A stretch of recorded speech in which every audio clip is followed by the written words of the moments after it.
आपकी जिंदगी को लेके परमेश्वर इस दुनिया में एक बहुत बड़ा प्लान रखा है. உங்க வாழ்க்கையை குறித்து தேவன் ஒரு பெரிய திட்டத்தை வைத்திருக்கிறார்.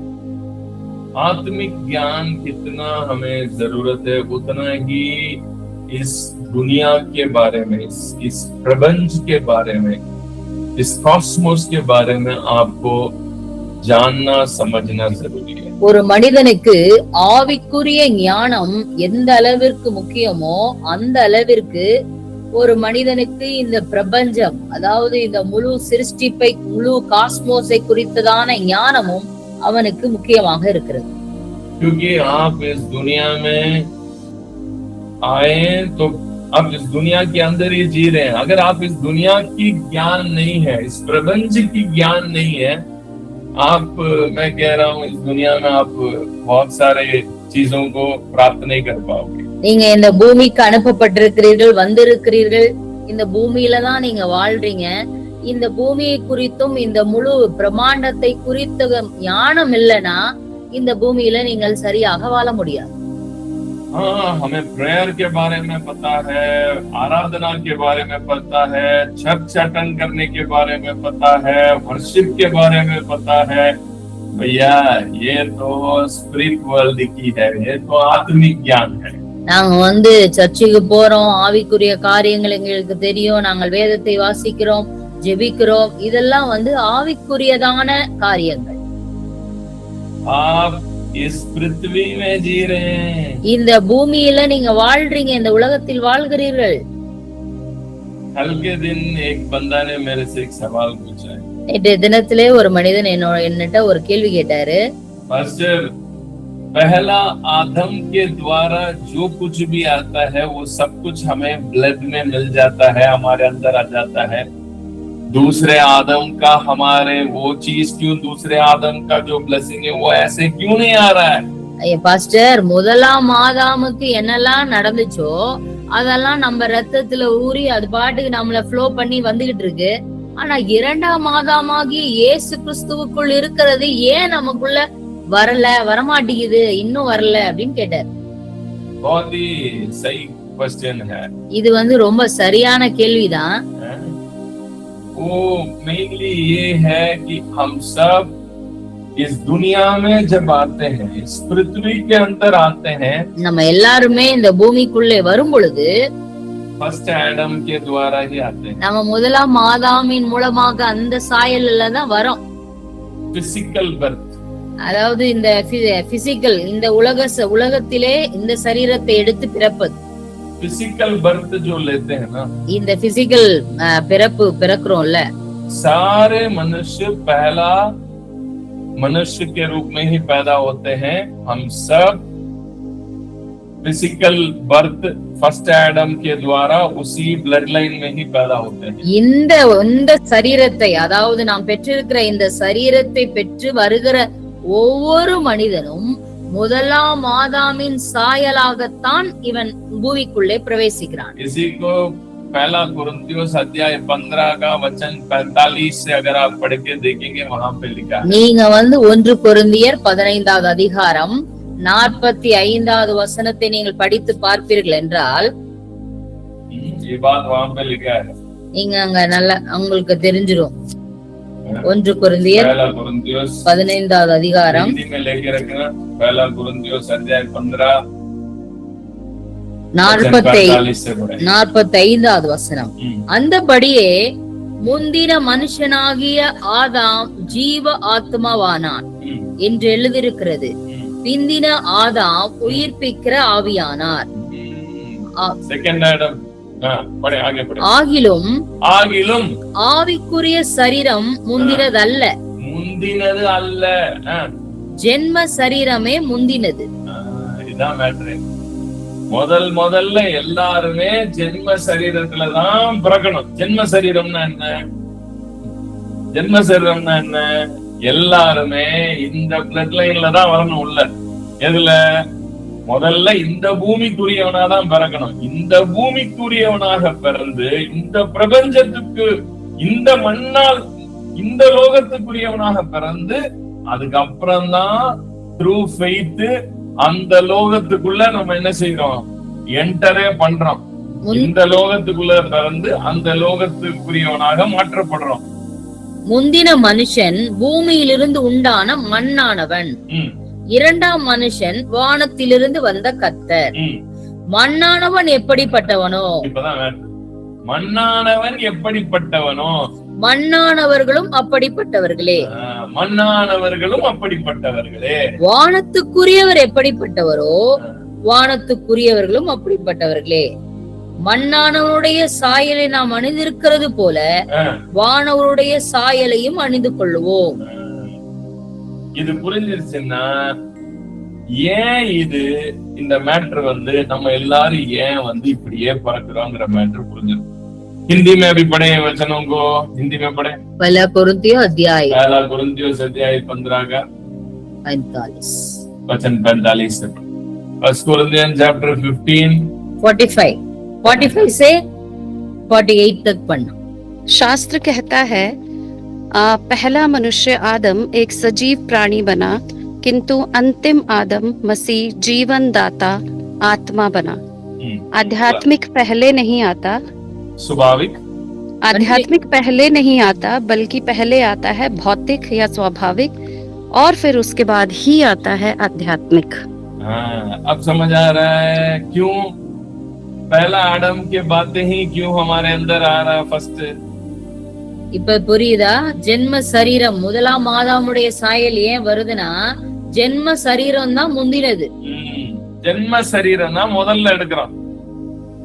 அதுக்கப்புறம் தான் உங்களுடைய ஆவிக்கு உரிய சரீரத்தை என்ன செய்றீங்க, ஆக்சஸ் பண்ணக்கூடிய கிரேஸ் அட்டைன் ஆகுது. ஃபர்ஸ்ட் வர்றது இந்த பூமிக்குள்ள ஜென்ம சரீரம் எடுத்துதான் வரணும். ஜென்ம சரீரம் தான் இதான் ஃபிளஷ் அண்ட் பிளட். இதுக்கப்புறம் ஸ்பிரிச்சுவல் பாடியை ஆக்சஸ் பண்றோம். இதான் பேருக்கு புரியுது. पहला आत्मिक ना था, पहला स्वाभाविक। स्वाभाविक में ही आते हैं। स्वाभाविक मतलब जो पहला आदम से जो आते हैं वही आता है।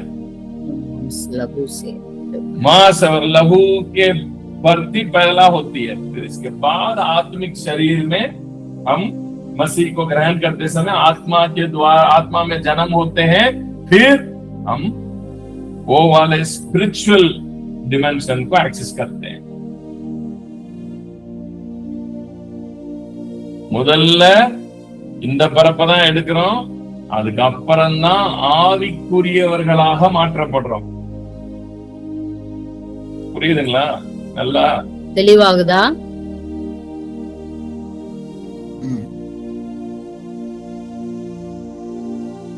அதனால தான் ஆவிக்குரிய மேட்டர்ஸ் ஒவ்வொரு மனுஷனுமே அதை என்ன செய்ய வேண்டியது இருக்குன்னா एक्सेस பண்ண வேண்டியது இருக்கு। ये आत्मिक जीवन को हर एक मनुष्य उसको एक्सेस करना जरूरी है, एक्सेस करना पड़ता है। ये मेरे द्वारा मेरे बच्चों को बहुत सारे स्पिरिचुअल थिंग्स जाएगा। ये மூலமா நிறைய ஆவிக்குரிய காரியங்கள் என் பிள்ளைகளுக்குள்ளாக போகும்।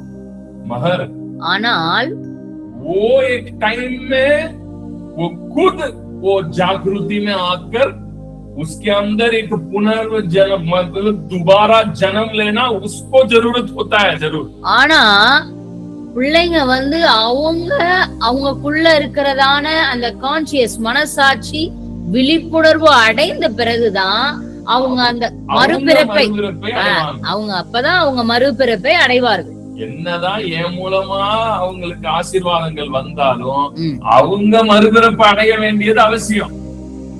அவங்க ஜலத்தினாலும் ஆவியினாலும் அவங்க பிறந்தே ஆகணும், அப்பதான் ஆவிக்குரிய தேகத்தை ஆக்சஸ் பண்ணுவாங்க, அப்பதான் அந்த ஸ்பிரிச்சுவல் நேச்சரை ஆக்சஸ் பண்ணுவாங்க। நல்லா புரியுதா?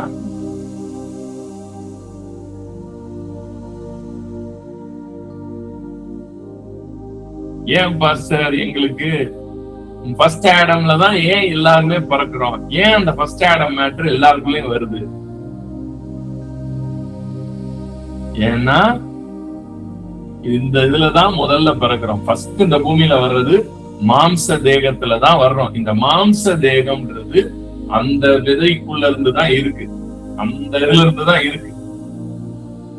இடையில ஸ்பிரிச்சுவல்லாம் உள்ள நுழையலாம், ஆனாலுமே இந்த தேகத்துலதான் உள்ள வர்றோம். வந்த நம்ம இங்க மறுபிறப்பின் மூலமாகத்தான் இந்த நேச்சரை என்ன செய்யறோம், செகண்ட் நேச்சரை அட்டைன் பண்றோம். இதுதான் இந்த பிரபஞ்ச ரூல். இதுதான். அதனாலதான் வசனம் ரொம்ப தெளிவா சொல்லுது. அது ஹிந்தியில ரொம்ப அழகா போட்டிருக்கு. பஹலா ஆத்மிக் நாத்தா, பஹலா சுபாவிக் தா, फिर आत्मिक है அப்படின்னு போட்டிருக்கு. அதாவது வேதம் அதேதான் சொல்லுகிறது. ஆவிக்குரிய சரீரம் முந்தினதல்ல, ஜென்ம சரீரமே முந்தினது, ஆவிக்குரிய சரீரம் பிந்தினது. முந்தின மனுஷன் பூமியிலிருந்து உண்டான மண்ணானவன், இரண்டாம் மனுஷன் வானத்திலிருந்து வந்த கர்த்தர். சோ இந்த கேள்வி உங்களுக்கு புரியணும், ஏன் என்ன அப்படிங்கிறது. அதனாலதான் இந்த பூமிக்கு வர்ற எல்லா மனுஷனுமே, மேபி என் பிள்ளையா கூட இருக்கட்டும், என் பிள்ளை என்னோட ஸ்பிரிச்சுவல் இன்ஹெரிட்டன்ஸ் என் பிள்ளைக்கு வருமானா வரும். ஆனா என்னதான் அந்த ஸ்பிரிச்சுவல் இன்ஹெரிட்டன்ஸ் வந்தாலும் ஒரு நேரம் வரும்போது அவன் மறுபிறப்பு அடைஞ்சே ஆகணும். कोई भी हो, अगर मेरा बच्चे भी हो, उनके उस समय एक समय आना है, वो जन्म दोबारा जन्म पाना जरूरी है. तो यूहन्ना 3 में लिखा हुआ है. யோவான் 3ஆம் அதிகாரத்தில் எழுதப்பட்டிருக்கிற யோவான்னா 3 में जो लिखा है वो उसके जीवन में पूरा होना जरूरी है. யோவான் 3வது அதிகாரத்திலே எழுதியிருக்கிற அந்த மறுபிறப்பு அவர்களுடைய வாழ்க்கையிலே நடைபெறாத பட்சத்தில் இது சாத்தியம் அல்ல.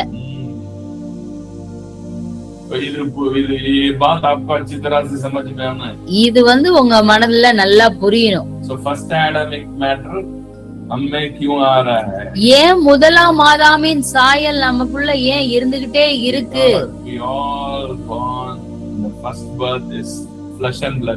நம்ம முதலாவதாக இந்த மாம்சத்தினாலும் இரத்தத்தினாலும் பிறந்த இந்த ஜென்ம சரீரத்திலே வந்தவர்கள்.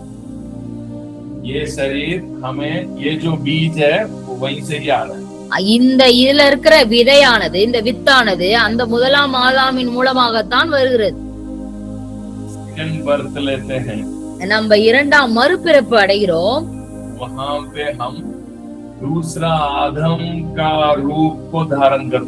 நம்ம மறுபிறப்பு அடையும் பொழுதுதான் வானத்துக்குரியவரை போல அந்த சாயலை நாம் பெறுகிறோம். अब आप दूसरा जन्म प्राप्त करने के बाद आप कितना ज्यादा इस एडम के नेचर से इस एडम को आप धारण कर रहे हैं. நீங்க மறுபிறப்பு அடைந்த பிறகு எத்தனை அதிகமாக முதலாம் ஆதாமின் சாயலில் இருந்து இரண்டாம் ஆதாமாகி அந்த சாயலை எத்தனை அதிகமாக தரித்துக் கொள்கிறீர்களோ அத்தனை அதிகமாக வானத்துக்குரியவரை போல மாறுவீர்கள். ये जो नस्ल है इसके अंदर की जो बातें हैं वो आपके अंदर से धीरे धीरे निकलते जाएगा, कटते जाएगा. கொஞ்சம் கொஞ்சமா முதலாம் ஆதாமையுடைய சாயல உங்கள்ட்ட இருந்து அது வெளியே போய் போய் போய் போய் அது மறைய ஆரம்பிச்சு. आपके अंदर दूसरे आदम का एनर्जी, அவங்களுக்குள்ள இரண்டாம் ஆதாமாகிய கர்த்தருடைய தேவனுடைய அந்த காட் கைண்ட் ஆஃப் எனர்ஜி அது ஃப்ளோவாக ஆரம்பிக்கும். तब तक ये मैटर कंटिन्यू होता है. இல்லனா இது வாழ்க்கை ஃபுல்லா இது தொடர்ந்து போயிட்டே இருக்கும். ठीक है, புரியுதா? तो शाम को मैं ये सब की जवाब नहीं दे सकता क्योंकि इसमें जाऊंगा तो फिर मैं सब्जेक्ट छोड़ दूंगा. நான் சாயந்தரம் இத சொல்ல முடியாது, ஏன்னா மணி மேக்னெட்ட பத்தி போயிட்டு இருக்கேன். இது வேற டாபிக், அப்புறம் வேற ரூட் எடுத்து போயிரும். इसलिए मैंने अभी ये सवाल और जवाब दिया. அதனால இந்த கேள்விகளுக்கெல்லாம் இப்பொழுது பதில் சொல்லிவிட்டேன். ஆவிக்குரிய கண்கள் திறக்கப்படும் போது அப்பதான் உங்களுக்கு வசனங்களுடைய எக்ஸாக்ட் மீனிங்கே புரியும். இல்லைன்னா அதாவது நமக்கு சரீரங்கள் இருக்குதுன்றதுனாலதான் புதிய ஏற்பாடுல நீங்க படிங்க, பவுல் எழுதுவாரு, நீங்களும் என்னுடைய ஆவியும் கூடி வரும் போதுன்னு எழுதுவாரு. எங்க 1 கொரிந்தியர் 5ஆம் அதிகாரத்துல எழுதும் போது நீங்களும் என்னுடைய ஆவியும் கூடி வரும்போது அப்படின்னு அங்க எழுதுவாரு. அது என்னது, ஆவி எப்படி கூடி வரும்? நீங்க கூடி வரீங்க ரைட்டு, இப்ப இவர் எங்கேயோ இருக்காரு, இவரோட ஒரு சரீரம் இங்க இருக்கு, ஆவி சரீரம்ன்றத ஆக்சஸ் பண்ணிட்டா எந்த இடத்துல வேணும்னாலும் இருக்க முடியும். 1 கொரிந்தியர் அதுதான் சரீரங்களை பத்தின அறிவு வரும்போதுதான் அந்த மேட்டர் ஆக்சஸ் ஆகும். 1 கொரிந்தியர் 5வது அதிகாரம் 4வது வசனம். நீங்களும் என்னுடைய ஆவியும் நமது கர்த்தராகிய இயேசு கிறிஸ்துவின் அதிகாரத்தோட கூடி வந்திருக்கையில், அந்த அந்த வர்ஷிப் அந்த அவங்களுடைய கூடுகையில பவுல் எழுதுறாரு, நீங்க கூடி வரும்போது நீங்களும் என் ஆவியும் அங்க வரும்ன்ற, மை ஸ்பிரிட் வில் கம் தேர்ங்கற. அப்போ ஒரு பாடியில இங்க இருக்கேன், பல பாடியை ஆக்சஸ் பண்ணதுனாலதான், அவருக்கு சரீரங்களை பற்றி அறிவு இருந்ததுனாலதான் என்ன செய்ய முடியுதுன்னா, ஒரு இடத்துல ஒரு சரீரத்துல ஒரு இடத்துல இருக்கேன், மத்த சரீரத்துல நான் இன்னொரு இடத்துல இருக்கலாம். இதெல்லாம் ஒரு பெரிய ஸ்பிரிச்சுவல் ஆவிக்குரிய ஆழங்கள். Okay, God bless you.